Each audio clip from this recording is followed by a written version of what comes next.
Hello everyone, welcome to my class.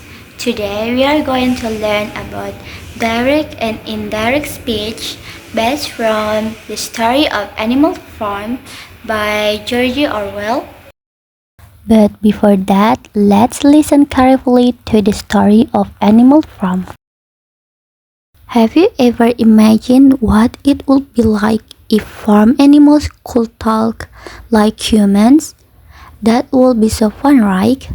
Well, in the story Animal Farm, all the animals like pigs, horses, chickens, and dogs can talk and have their own ideas.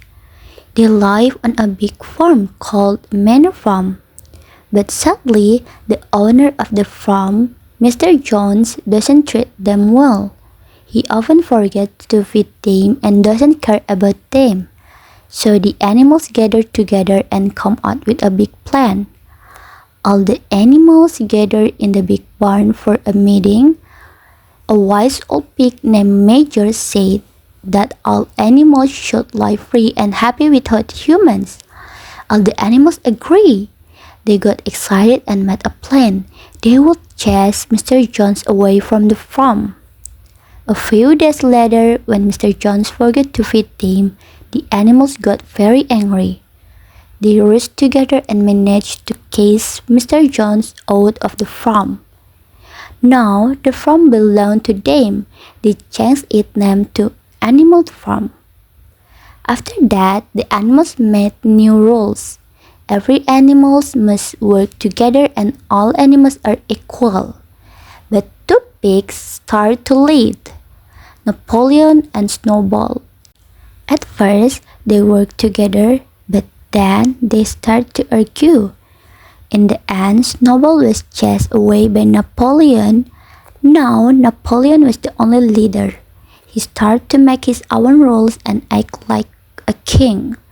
The pigs became the bosses and lived in comfort, while the other animals had to work very hard. In the end, the animals realized that their lives were not better than before. They want freedom, but now they were controlled by the pigs. So, now we know a little bit about the exciting story of Animal Farm. Did you notice something? In the story, the animals often spoke to each other. The sentence they said can be learned in English class. They are called direct speech and indirect speech. What is direct and indirect speech? Simpelnya, direct speech adalah kalimat langsung dan indirect speech adalah kalimat tidak langsung. Penjelasan lebih lengkapnya, direct speech adalah kalimat yang ditulis persis seperti ucapan seseorang dan biasanya pakai tanda kutip.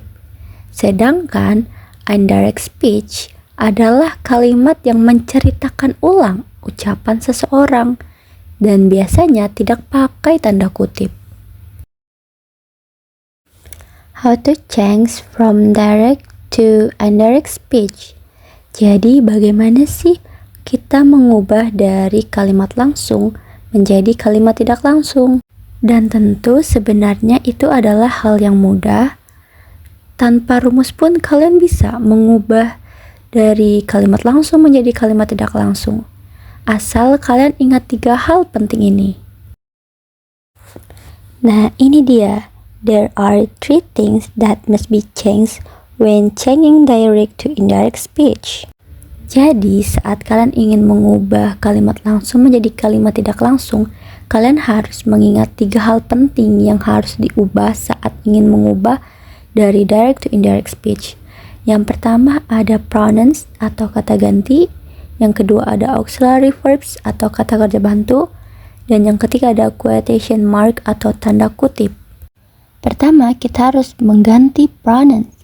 Kenapa harus diganti? Karena yang bicara bukan kita, tapi orang lain. Jadi kita harus mengubah aku jadi dia. Misalnya, kamu bilang ke temanmu, I like ice cream. Kalau temanmu cerita ke orang lain, masa dia bilang I like ice cream juga? Enggak kan? Nanti orang lain kira yang suka es krim itu temanmu dan bukan kamu. Padahal temanmu ini ingin menjelaskan ke orang lain bahwa kamu yang suka es krim, bukan dia. Jadi harusnya temanmu bilang, she said that she like ice cream. Langkah kedua, kita harus mengubah auxiliary verbs atau kata kerja bantu. Kita ubah kata kerja bantu menjadi ke bentuk lampau. Kenapa kita harus mengubah ke bentuk lampau? Karena saat kita mengubah dari direct ke indirect speech, itu artinya kita mengutip perkataan seseorang. Dan saat kita mengutip perkataan seseorang, itu artinya kita menceritakan ulang. Saat kita menceritakan ulang, kejadiannya sudah lewat, bukan sekarang lagi. Jadi kita harus mengubahnya ke bentuk lampau. Langkah ketiga, kita harus mengubah quotation mark atau tanda kutip. Apa yang harus diubah? Kita harus menghilangkan tanda kutip itu saat ingin mengubah dari direct ke indirect speech. Ini adalah contoh pronouns dari direct speech ke indirect speech. I menjadi he atau she, we menjadi they, you menjadi me or him or her. Dan ini adalah contoh auxiliary verbs yang diubah dari direct ke indirect speech. Kalian harus ingat saat ingin mengubah dari direct ke indirect speech, auxiliary verbs-nya harus diubah menjadi bentuk lampau. Itu sebabnya di sini di tabel ini auxiliary verbs-nya diubah menjadi ke bentuk lampau seperti is, are menjadi was, were, dan sebagainya. Rumus indirect speech. Kalau kalian melihat rumus seperti ini, kalian pasti bingung kan? Bagaimana menerapkan rumus ini saat ingin mengubah dari direct ke indirect speech? Seperti yang sudah saya bilang di awal, tanpa rumus, kalian sebenarnya bisa mengubah dari direct ke indirect speech dengan mudah. Asal kalian masih ingat dengan 3 hal penting yang harus diingat saat ingin mengubah dari direct ke indirect speech.